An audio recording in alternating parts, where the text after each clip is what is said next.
Merry Grizzmas, one and all. It is I, Mullinax, Joe Mullinax, here with my wonderful co-host, Damichael Cole. We are in the holiday spirit on this Grizzmas day. The Memphis Grizzlies are back in action. The season begins tonight. We've got all the season predictions for players as well as the team overall, where they're going to finish, how the season will end, and we'll preview Grizzlies Pelicans. All that and more on a Grizzmas edition of Locked On Grizzlies. Let's lock in. You are Locked On Grizzlies, your daily Memphis Grizzlies podcast, part of the Locked On Podcast Network, your team every day.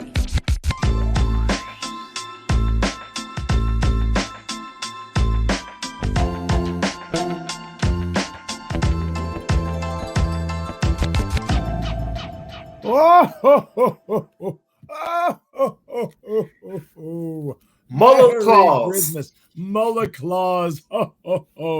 Merry Grizzmas, one and all. It is I, Joe Mullinax, welcoming you to Locked On Grizzlies. Hopefully your first stop each and every day for Memphis Grizzlies content. I'm joined, of course, by my co-host, Michael Cole of the Commercial Appeal. I can't be the only one hoeing around here, partner. Let's hear your Santa Claus.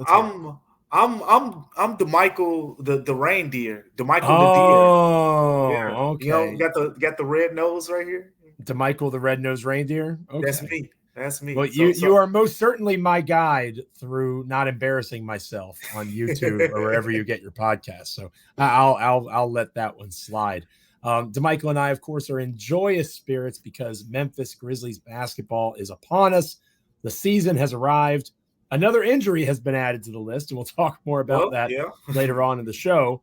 We did not want that on our list for this Grizzmas day, but can't help it. We're still going to be excited. We're not going to let that get us down here on Locked On Grizzlies. Again, we're free and available wherever you get your podcasts. Check us out on YouTube. Like, comment, rate, review, subscribe. Proud members of the Locked On Podcast Network, your team each and every day. Partner, we'll talk about Santi Aldama and his bum ankle later on in the show. But I want to jump right in. Again, folks have been asking in the comments on X, where are the season predictions from you guys? Well, we're going to hit you quick and hard here with our predictions throughout the next several conversation points of the show. And I'll go first here, partner, if that's okay with you. Okay. I'm going to lead us off with, I think, in my opinion, the easiest one. I think it's the easiest. Maybe I'm being too much. We're doing the player predictions first, right? Right. Yes, sir. I think I'm being too much of a homer when it comes to this guy because I've been a Desmond Bane guy from the beginning, right? Yeah. Like I'm a Desmond Bane guy from way back. And even with his amazing season last year, it's not like he has ever done before what I am about to predict Desmond Bane is going to do. Okay. Desmond Bane last season averaged 21.5 points, 5 rebounds, 4.4 assists per game. I am going to predict right now that Desmond Bane will average over 25 points per game this season. He's going to be given every opportunity. He's going to be the lead scorer from the beginning. I don't see Ja Morant taking that over aggressively when he comes back in December. I think when it comes to scoring the basketball, this is Desmond Bane's team. Ja and Jaren will get theirs, of course. But I've got Bane over 25 points a game this season. I like it. I mean, I'm not surprised that you chose Desmond Bane. And I'm looking right here. 14 guys in the NBA averaged at least 25 points last season and qualified, of course. 14 players. That means you think Desmond Bane is going to be one of probably 15 guys in He's a top 15 scorer league. in the NBA. Absolutely. I'm very confident in that prediction. I will say this. I'm not far off from you. I think Desmond Bane is going to take leaps this year.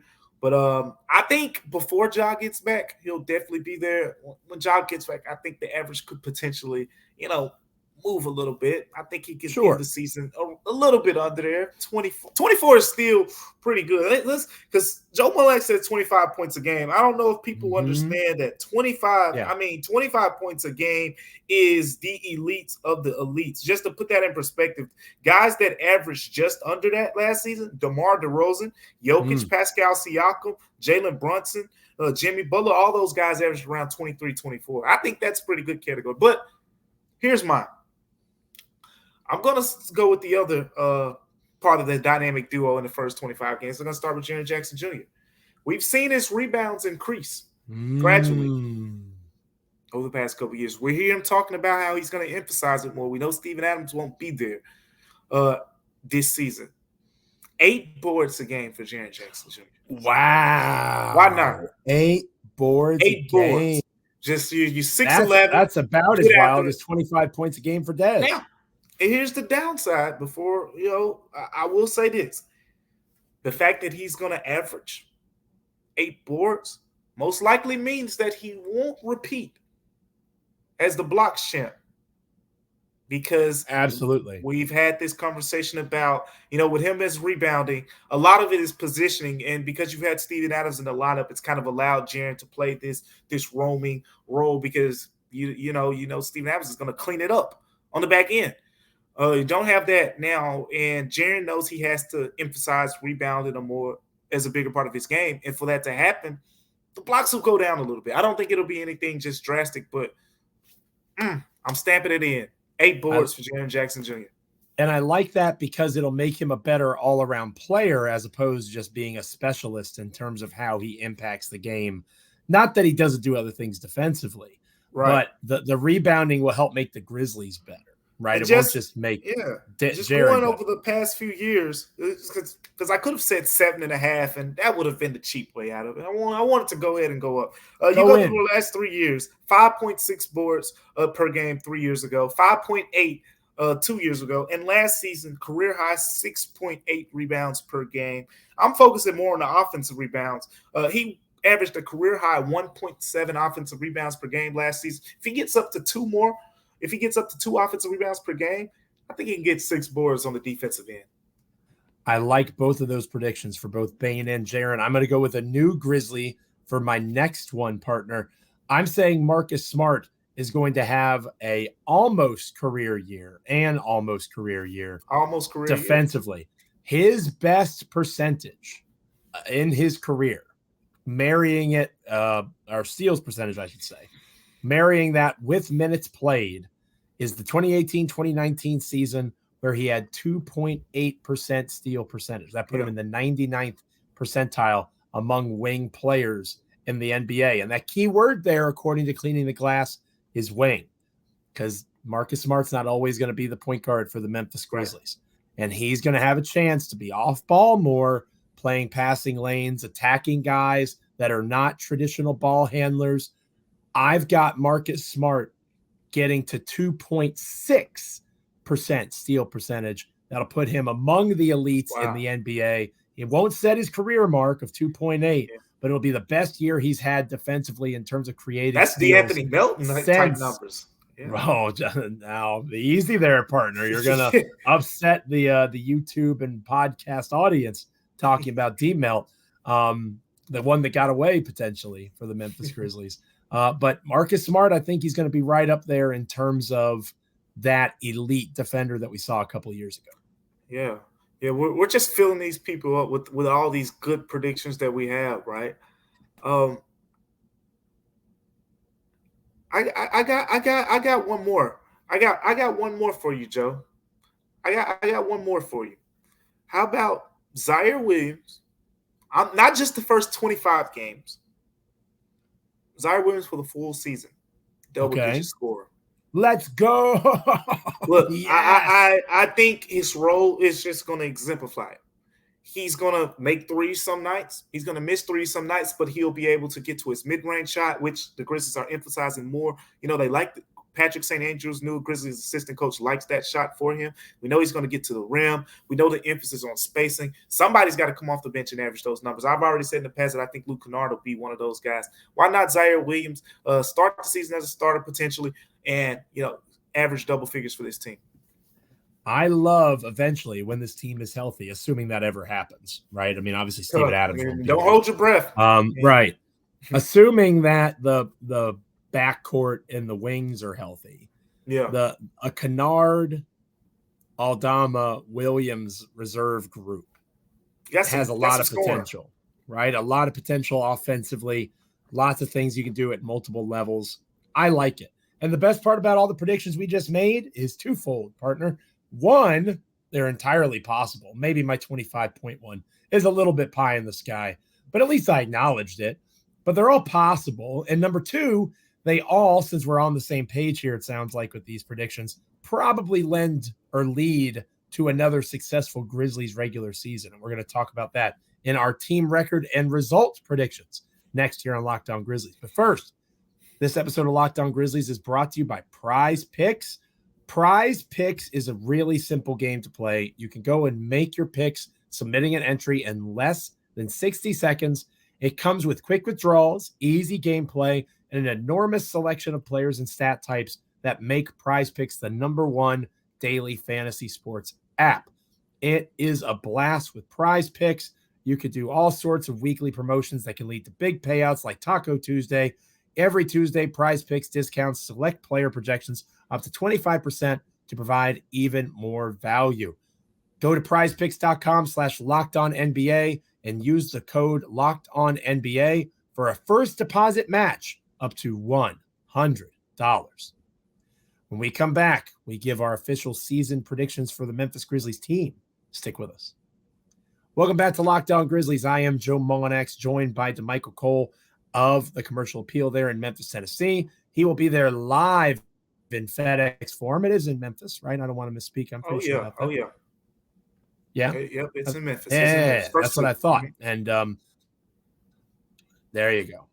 I didn't know that, right? I just wanted to continue to point out that Damichael Cole is the beat writer for the Commercial Appeal. So when it comes to inside information, getting all the scoops, Damichael is one of the very best, if not the best. I'm biased, but I think he's the best option out there. And if you want to get mad on the internet on any given day, check out my ex. Check out Bluff City Media for my latest posts as the Grizzlies columnist.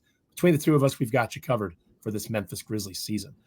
Damichael, the people are dying to know, what do you see this season being in terms of record? We'll talk about how it ends here in a minute. What do you see in terms of regular season record for the Memphis Grizzlies heading into what I assume will be another postseason run for you? Well, let me tee it up by saying this. I think when you talk about the regular season, there are two big keys that kind of lead to regular season success, in my opinion, in the Damichael Cole formula. In my formula, great defenses pretty much always, lead to really good regular season success, and you got to have a deep team that can, from the Grizzlies' perspective, the reason the Grizzlies have been the #2 seed the last two seasons, despite not, quote unquote, being the most talented roster in the Western Conference, is because they've had depth. They've had guys like Anthony Melton and Kyle Anderson coming off the bench. Had guys like Santi Aldama, and Tyus Jones, coming off the bench in the past. And Brandon Clark. The list goes on. This team potentially could be one of their deeper ones, in the Zach Kleiman, Taylor Jenkins era of the past. This is the 5th year. This could be one of the deepest ones. You have Derrick Rose, who could be a double-digit scorer. You have Luke Kennard, who could be a double-digit scorer. You have Zaire Williams, who could be a double-digit scorer. Santi Aldama could be a double-digit scorer.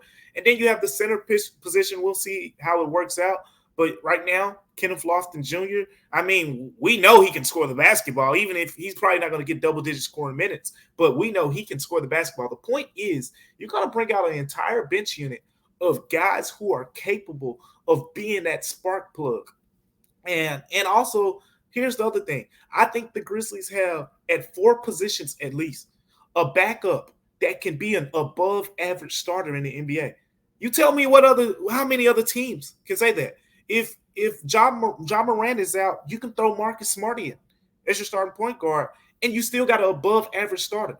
If Desmond Bane is out, you get Luke Kennard at the 2 guard. You still got an above-average starter. If we know the whole wing situation, right? You got Marcus Smart you can throw there. You got Zaire Williams. I think those guys are above-average starters. And then a power forward, Santi Aldama, Jaren Jackson Jr. 4 positions where I think you can say we can rest a guy with, some knee soreness, some hand soreness, and you can sprinkle in a guy that's really good. That kind of tends well in the regular season when guys aren't playing 40 minutes like the playoffs. It doesn't lead to playoff success, which I'll get to in a second, but it bodes well for the regular season. So here's my prediction. I think in the regular season, the Grizzlies won't win 50 games this season. They won't win 50 games this year. But that's because, we talked about it enough. The Western Conference is a legit 11 teams deep. There are going to be some really good teams on paper that miss the playoffs. So with that being said, I'm drawing the line at 48 wins this year, 48-34 record for the Grizzlies, but still a top 4 seed in the Western Conference. I got them as the 4th seed and getting to the second round. Getting back into the second round after the first round exit last year, but that's where I got the journey ending. I think the Denver Nuggets, the reigning NBA champions, will meet the Grizzlies in the second round, and the Grizzlies will put up a great fight. But I think the Nuggets will win that series, and the Grizzlies will bow in the second round. That's what I got, Joe. What you got? Why do you hate the Grizzlies so much, Damichael? I thought this was Locked On Grizzlies. I don't understand why you're so anti-Grizzly. Joe, I can't be a hater. If I got them going farther than last year, and here's the thing. You touched on this, and you're going to agree with me right here. So this is how I get you back right here. Mm-hmm. Joe, I got them going in the second round because I don't trust that they'll make that big move at center that'll put them over the hump. Yeah, because look, if they do it, we can revisit this conversation later, but I've thrown out the ideas, but I just don't trust that it'll actually happen. I think they'll, add some depth or something, but it won't be, the needle mover that makes me want to say, hey, this team can go to the Western Conference Finals. Yeah, you brought me back with that. I definitely think that's still the more likely scenario. But again, it's Grizzmas. I'm in the Grizzmas spirit here, Damichael. So here's what I got. Okay. Everything you just said, I agree with. I want to stress that. This team is built for regular season success. There's teams like the Los Angeles Lakers, Los Angeles Clippers, Golden State Warriors. They could give a damn less about the regular season. They just want to get to the playoffs and let the ball roll out and play at that point. Yeah. The next 4 to 5 months are literally just avoiding injury, pretty much, for the guys like LeBron and Steph and Kawhi. The Grizzlies are built for regular season wins. So I do think even with the Adams injury, we'll talk more about Santi Aldama here in a minute. He shouldn't be out for long. Even with the John Morant suspension, they have so much depth and quality of depth that they are going to run up wins at times and build up a resume. I've got them at 50 wins. So right at the cusp. And again, 48 to 50, there's variance there. If the Grizzlies went 48-34, would I be surprised? No, I wouldn't be surprised. But again, I'm in the Grizzmas spirit. So I'm going to up it a couple to 50. And I'm going to say they're the 3 seed in the Western Conference. And I'm very happy that you pointed out Denver is the 1 seed, because I think until they prove otherwise, they should be the 1 seed in the Western Conference in everybody's prognostications, at least in my opinion. Avoiding them is important. So because that is the one team. Who are your top 2 seeds? If I can interject, who are your top 2? I think it's going to be the Phoenix Suns as the 2 seed. I think it'll be the Phoenix Suns as the 2 seed, Memphis is the 3, and I think the Grizzlies will knock off the Suns in the second round of the Western Conference playoffs. I have Memphis bowing out to Nikola Jokic because the Grizzlies will not have a center answer, but I am confident enough in them making a move, or at least hopeful enough, maybe is the right way to phrase it. And Isaiah Hartenstein, Daniel Gafford, someone who is literally brought in not to be Steven Adams, but to allow for Xavier Tillman to be his best self as a reserve, to allow for the team to have a big, that's a true big, especially in the case of Hartenstein, 7'1", a legitimate big man that can come in and allow for Jaren to be Jaren and Dez to be Dez and Ja to be Ja once he returns from his suspension. I have hope on this Grizzmas, Damichael. I think they do make a move for somebody like that. I wrote about it over at Bluff City Media. I think that if they don't, like we talked about on our previous show, it's a massive mistake, but I don't have them making that mistake. I think they're going to go 50-32, 3 seed. I think that they are going to be very happy with Zaire Williams, and having him will be huge for that Phoenix series where they have to deal with Beal and Durant and Devin Booker. The Grizzlies can win elsewhere. They'll find a way to get to the Western Conference Finals. That is my prediction for this season. I like it. And I'll say this, I think a top 3 seed is very realistic. And if the Grizzlies get a top 3 seed, then they have a really good shot at going to the Western Conference Finals, because you're going to probably play a play-in team, or you're going to play a team that just missed the play-in. And then you're going to, probably play a second-round series against a really good team. But it's going to be a toss-up. Usually 2-3 matchups are toss-ups. And they'll have a good shot regardless. I think if you get the 4 seed, then it decreases a little bit, because you're talking about drawing either the Nuggets as the 1 seed, or I think there are a couple other teams that could be 1 seeds. You mentioned the Suns as your 2, and if the Suns get the 1 seed, that means that the Devin Booker, Kevin Durant, Bradley Beal thing is going really well. And right, as much as I say the playoffs, I mean the regular season is about depth, it doesn't really matter in the playoffs. We just saw the Nuggets pretty much play 6-7 guys and win a championship.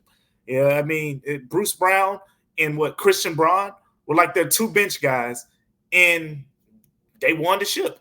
So that's what it comes down to. It's all about the high-end talent in the postseason, and that's what I want to see from the Grizzlies this season. If the high-end talent of Ja Morant, Desmond Bane, Jaren Jackson Jr. can all look elite together, we can revisit this conversation. Memphis has a real chance to get to the NBA Finals if that plays out. But we have yet to see that on a consistent basis, and hence the reason for hesitancy on both of our ends to put them in the finals just yet. So those are our predictions. What are yours? Hit us up in the comments. Let us know what you're thinking in terms of this Grizzly season, and if you have any bold player predictions as well. Again, we're in the mood on this Grizzmas. Give us some spicy takes in the comments. It'd be appreciated. When we come back here on Locked On Grizzlies, Damichael and I will close out this Grizzmas episode looking at Grizzlies Pelicans. Santi Aldama already ruled out due to an ankle injury. How serious is that? And some keys to the game next here on Locked On Grizzlies. Stay with us.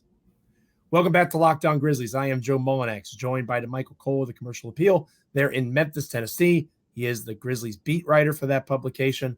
I have the Memphis Grizzlies columnist for Bluff City Media. We are Locked On Grizzlies, and we are so thankful that you have chosen to spend some of your time, some of your day with us here at Locked On Grizzlies. We gave our predictions to Michael, but all great journeys start with a single first step. That's redundant. Start with a first step. Right. And the first step of this 82-game plus journey is tonight against the New Orleans Pelicans, a familiar foe, right? I mentioned earlier that Santi Aldama already ruled out doing an ankle sprain that he sounds like he suffered in practice. You can probably give more details on that than I can, of course. So maybe keep people up to date, or get people up to date on the status of Santi Aldama long-term. It doesn't sound like it's a serious thing. And then maybe some of your keys for tonight's game against New Orleans. Again, it's just 1 out of 82, but opening night always feels a little bit bigger than that. It does. And even Taylor Jenkins said that yesterday when we were talking to him. He said I'd be lying to you if I say, it's just another game. It's opening night, and the juices are going to be flowing. And my thing that I don't like about opening night, not even just with the Grizzlies, just sports in general, whether it's week 1 in the NFL or college football, is people always overreact. Like, I'm Absolutely. sure people are going to take those 2 games from last night and say, oh, this team is going to the championship game because they won one of those games. Like, no, actually, you go back to a year like 2016, I think the Warriors lost to San Antonio on opening night, and then they lost to the Cavs on Christmas, and then they mowed through everyone in the NBA during the NBA playoffs, and everyone's like, oh, it was too easy for them. It was too easy. But overreactions early on. The point is, the Grizzlies will need time to gel. They're going to have this new offensive system. Santi is not going to be available, as you mentioned. It's very mild. I don't expect him to be out long. This is kind of a day-to-day thing.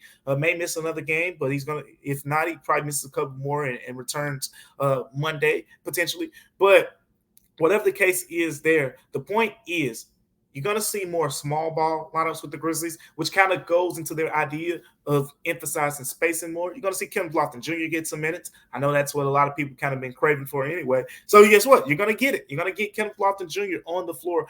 But it's all about how they match up against this team. One thing about the Pelicans is the Pelicans have a lot of size. They're going to throw out Valanciunas. Then they're going to throw out Zion Williamson. And the Grizzlies got to be able to combat that. I think that's the biggest question that I have in this game.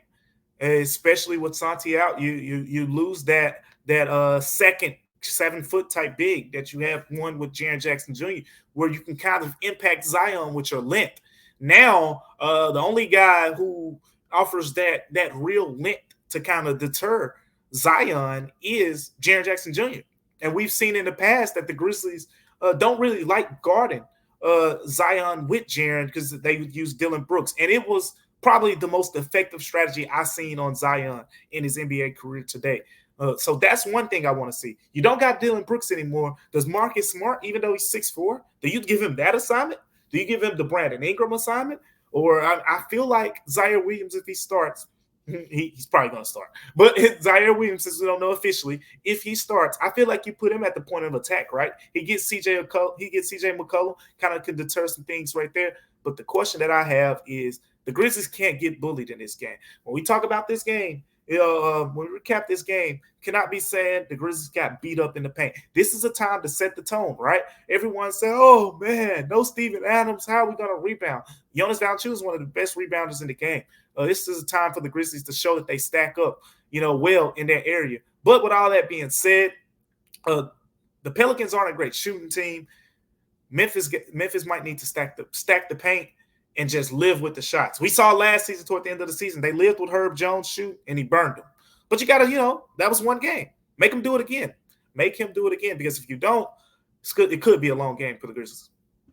Trey Murphy III is out, I believe. He is. Pelicans, yep, right? he's out. Alvarado's out. Yeah, they're missing some guys. So they have some of their own injury concerns, and theirs are in the perimeter-based. Yeah, Najee Marshall too. Yeah. Right. Whereas for Memphis, the biggest absences are going to be in the front court outside of John Morant. The injury absences are going to be in the front court. So I think that a key to this game is Desmond Bane taking advantage of that. I mentioned the 25 points per game. This would be a good night to put up 35 or 40. I'm just saying. You have Herb Jones who you have to worry about, but beyond that, finding open shooters, if you assume that guy gets the Bane assignment, making him work on the perimeter, running Bane off screens, a lot of pick and roll kind of sets, getting him in a facilitation role, finding Zaire Williams on the cut because of his length and size on the wing. There's lots of opportunities for Memphis to not necessarily run around the Pelicans, because Zion, while he's big, is also a freak athlete. Yeah. But Valanciunas, one of the reasons he's no longer in Memphis is his defense is extremely predictable, right? Not that Steven Adams isn't. They're both drop defenders. But Adams brought with him the ability to help winning without having to take shots, whereas a lot of Valanciunas' value is in offensive usage. So that Jonas is not the best defender of the pick and roll. Attack that. Put Marcus Smart in those situations. Try to get these bigs in foul trouble and make New Orleans deal with similar depth issues to the Grizzlies, not because there's injuries involved, but because of the fact that it really enables them to struggle with the quickness that Memphis should have on the perimeter. And again, with numerous perimeter players out for New Orleans, there should be opportunities there for the Grizzlies to get to the free throw line, get some easy shots in, help that half-court offense that is still going to be a work in progress, and keep this game close, even without numerous meaningful contributors from Memphis. Yeah, this is going to be a game, just because of some of the things you said, that we can learn a lot about the Grizzlies. But you know me, I'm all about the little small details, the intricacies, the game within the game, if you will. And, absolutely. And one of those things is isolation scoring, right? We talked about how the Grizzlies need more offensive playmakers. That's one way to help the half-court efficiency. The best isolation scorers, they get those mismatches and they break guys down. Guys like Jonas Valanciunas, they play him off the court. And they make teams say, okay, it's the closing minutes of the game. He cannot be in the game. And with all due respect to as amazing as Steven Adams is, we saw the Timberwolves do literally saw that happen. Yeah, we've seen it happen. But with all that being said, we've talked a lot this summer about Desmond Bane improving as an isolation scorer. We've seen Marcus Smart has a little wiggle to him. Other guys potentially impacting the area. When you get those switches against Valanciunas, what are you going to do with it? Because that's what I want to see. I think, like you said, he's great in the drop, but him, Zion too, they're very susceptible to being attacked off the dribble. And that's where the Grizzlies can attack them, but that isn't a strength based on the past with these Grizzlies players. Desmond Bane was a below average isolation player last year. Show us something this year. no other player on the perimeter. I think Derrick Rose is one, but we'll see how many minutes he gets. He's one that could really break these guys down as well. I think that's an area of growth that we can kind of get a tease of in game one. If they're able to attack, Jonas and able to attack, Zion when they have those guys on islands, and not even just to attack the score, right? Like if you got Jonas Valanciunas on you, you should be getting a wide open shot somewhere. Take him off the dribble. Marcus Smart drives to the basket, forces the help, and kick it out, easy open three-pointer. With the way that the Grizzlies are emphasizing space, and that's what I want to see more than anything. Quick prediction, partner. Who do you got winning this one? The Grizzlies are historically one of the worst opening night teams in the NBA. Do you think that continues tonight? Yeah, just to get back to your point, they're 4-17. 4-17 in their last 21. I think every other team in the NBA has at least 8 wins in that same time frame. Oh man, I think these are some tough losses. Santi Aldama, if he plays, it shifts things for me just a little bit. I'm going to lean Pelicans. It's opening night. I don't want anyone over it. I clearly don't think the Pelicans are going to be a better team. I just think as presently constructed, they should be able to dominate the paint. We haven't seen the Grizzlies just have a great shooting game yet. I think that's how you combat that. If the Grizzlies shoot the ball well from three-point range, I think they can win it. But if the Grizzlies shoot around league average, 33-34%, I don't think they'll have the advantage in the paint. And I think that's where the Pelicans could potentially make the difference in game one. Everything you said makes all the sense in the world. And I absolutely see a scenario where the New Orleans Pelicans come in and win this game. But I knew it's Merry Christmas, Joe. Keep the gifts coming. Keep the gifts coming. Christmas. Merry Christmas. The Grizzlies are going to win. And my bold prediction for player of the game is Luke Kennard. 5 made threes off the bench from Luke Kennard. He's going to get hot if he does that. He's going to get hot late in the third quarter to help Memphis pull away. That's my bold prediction for this one. Grizzlies win. The Grizzlies win on Grizzmas. Thank you so much, partner, for joining me. As always, good luck. Again, we talk how it's kind of like a first day of school feel, but you've been back at it for a while. FedEx Forum with all the folks inside of it doesn't get much better than that. I'm excited for you as you embark on another season covering the Grizzlies. Again, hopefully it's a sellout crowd, 18,000 or so. Filling FedEx Forum would be pretty cool. It's going to be fun. I can't wait to see it. We talked to Dennis O'Connor, who works with the Grizzlies, and is the vice president, I think, of like marketing and ticket sales and things like that. And he basically said to me a couple of days ago that even though Ja Morant is out for the first 25 games, ticket sales are still rising. So they're expecting some big crowds early in the season, and I want to see it. I want to see what the FedEx Forum is going to look like for opening night. It should be fun. I'm excited for you. I'm excited for our dear listeners and viewers. Grizzlies basketball is back. And Mulla Claus is very excited as well. Thank you so much for joining us wherever you get your podcasts, as well as over on YouTube. Make sure you're liking, commenting, rating, reviewing, subscribing to Locked On Grizzlies. On our next episode, I'll be flying solo. As I just mentioned, Damichael will be having a late night working opening night there for Memphis. So I'll be covering live, almost live. The episode will go live on YouTube and wherever you get your podcasts almost immediately after the game, within an hour or so of the game concluding. We'll have that up for you for consumption. I break down everything that happened, good things, bad things, studs and duds, and everything in between. That'll be our focus on our next show. But until that time, dear listener, dear viewer, thank you once again. Wherever you get your podcasts, make sure you're continuing to lock in with us here on Locked On Grizzlies. For Damichael, I'm Joe. Catch you next time. Merry Christmas.